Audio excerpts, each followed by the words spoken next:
This movie had some great music in it.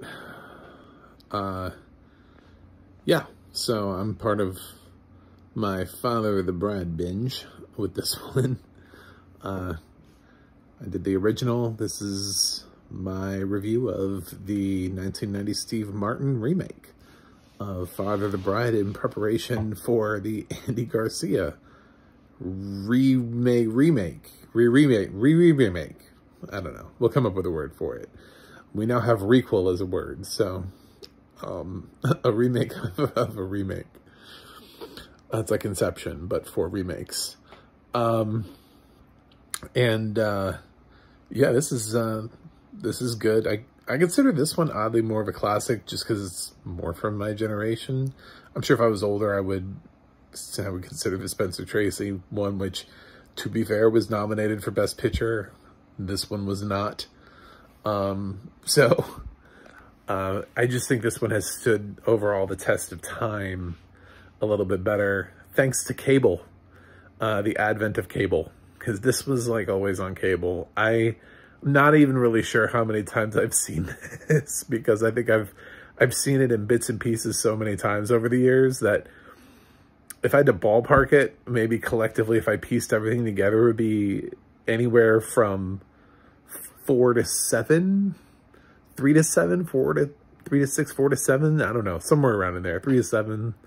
It feels like a wide span, but I'm not sure how much I've seen the totality of the movie before. But this was kind of cool actually, watching the original and then watching the remake, because I saw how many similarities there were between the two productions. Just little things that they decided to keep. They changed a lot. First of all, you know what? They got rid of that black maid. Steve Martin's character no longer has a black maid. They were like, well, it's 1990. We should probably be moving away from that, so we're not going to have one. However, I did think it was hilarious that the in-laws picked up a Latino maid. I was like, well, it's the 90s, so everybody has Latino housekeepers, so I guess that's the message. Man, time capsules are, you know, really something when you go back and watch them. It's kind of funny to see the little changes in these things. The brother, who was like some age in the original, I don't know, he felt like teenager-ish, is now Kieran Culkin when he was a kid. So if any Succession fans out there who want to see something where Kieran Culkin had some lines and he was really young, this would be the film to do it. And of course, Diane Keaton as the mother of the bride, who's lovely in this role. And she does not feel quite so much like the old school 1950s housewife. She feels more modern, as does Martin. When compared to Spencer Tracy, he feels more modern. Having actually seen this film before, I thought the audio description was going to have a little bit of a challenge, because Steve Martin is such a physical comedian. He's not afraid to just trip over things and dive for cover and get himself in these hilarious scenarios where he's like hanging from a building. You know, I mean, he turned this into more of a comedy than Spencer Tracy would have ever been willing to do for the first one. So, but I actually thought the audio description did really well with a lot of the comedic parts, a lot of the scenes. They didn't prolong the tuxedo trying on scene that pretty much just, I mean, he kind of just rips that when he's trying it on. And,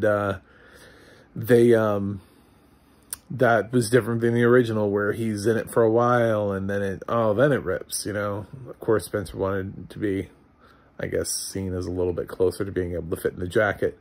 But Steve's, the audio description shows him like it way does not fit him. Like, you can see his white socks and his shirt and jacket doesn't fit, and it like splits almost right away.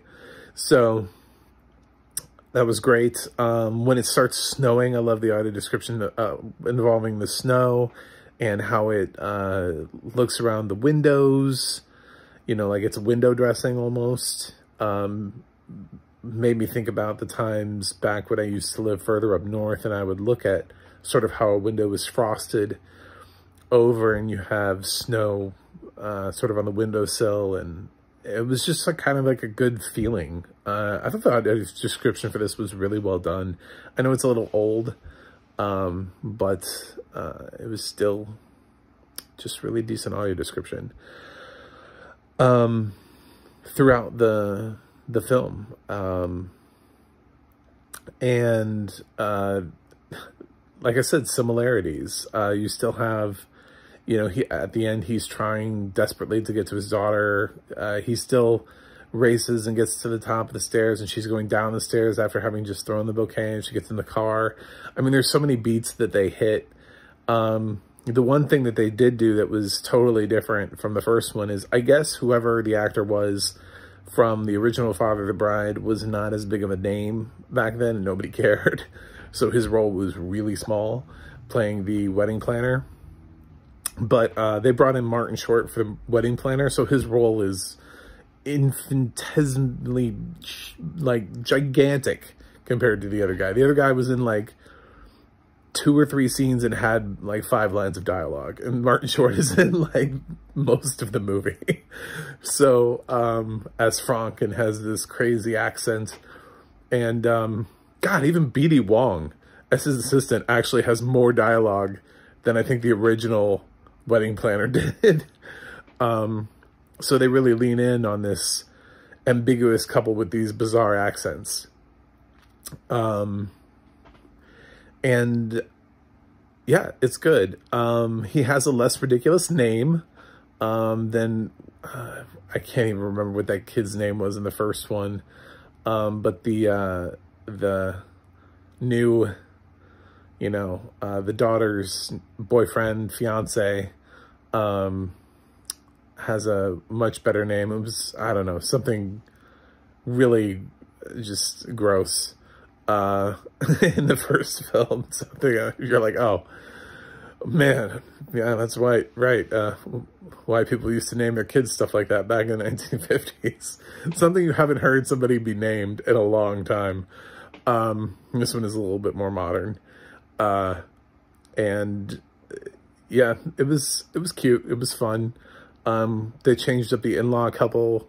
They have different sort of concerns. That gives Steve Martin more of a chance to be funny.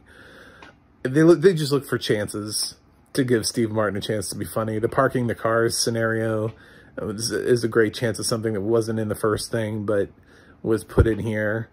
But there's so many times where they decided to repeat scenes from the movie when they're about to leave, and you know, dad's telling her to make sure to put on a jacket because it's chilly outside, and she's like, no, I'll be fine. And then finally the boyfriend says something, and she's like, is it cold? Oh, okay, I'll wear a jacket then. Thank you so much. You know, like, that whole scene was kept. So, good stuff, good times. Yeah, I like this film. This is my favorite Father of the Bride iteration so far. I doubt Andy Garcia's version is going to beat it, but I'm keeping an open mind. This just feels like a classic to me. This feels like the kind of film I could put on whenever. And it's nice to know that it has really great audio description for anybody who hasn't seen it or wants to see it again. Or it was 1990, and people do lose their vision. And it's been forever. It's been, God, what, 32 years? So if you... you know, lost your vision in the last 32 years and you feel like giving this a run, I will tell you that the audio description brought back a lot of the scenes for me, and I don't think I've seen Father of the Bride in a while.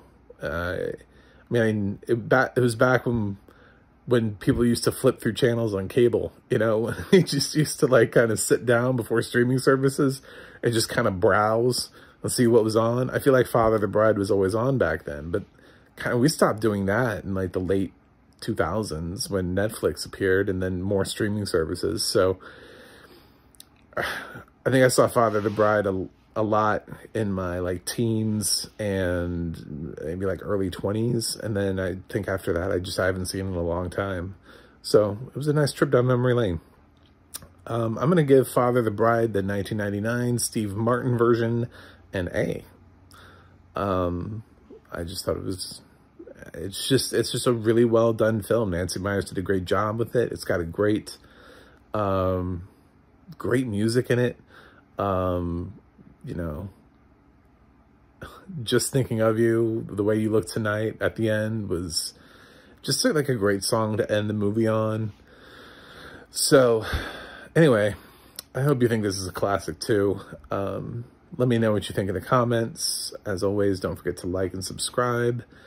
You can check out my website, macthemovieguy.com, for some more reviews. And the audio description project will tell you what has audio description and where it is and how to find it. And the adna.org will let you know who is narrating, or if you want to look up a title and see if the narrator is listed on there, you can see who did it. And that's it. I still have to do Father the Bride Part 2 and the Andy Garcia remake. So stay tuned.